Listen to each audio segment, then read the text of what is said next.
10:00 kagabi nang tupukin ng apoy ang mga bahay ng mahigit 100 pamilya sa barangay Paliwas, Obando, Bulacan.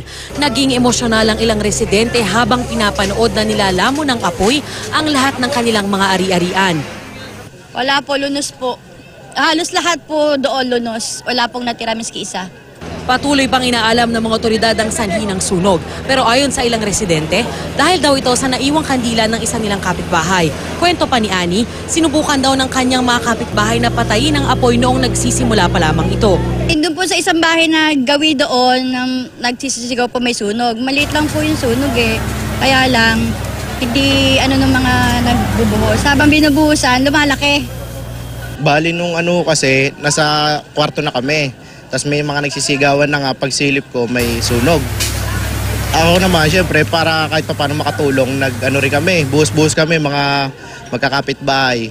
Agad na iniakyat sa ikatlong alarma ang sunog. Dahil dikit-dikit ang mga bahay, talaga raw nahirapan ang mga bumbero sa pagresponde. Umabot sa mahigit 40 truck ng bumbero na galing pa sa iba't ibang mga lugar ang dumating. Mahirap siya kasi pagdating namin, mabilis kumalat yung apoy. Kasi puro light materials po yung nandyan sa mga residential natin.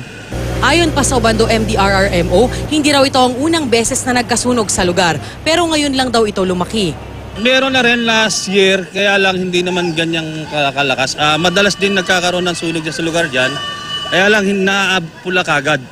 Tumagal ng halos 2.5 oras ang sunog.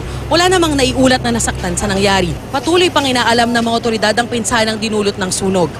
Samantala, ang mga apektadong residente ay pansamantalang manunuluyan sa evacuation center ng munisipyo. Darlene Kai, GMA News.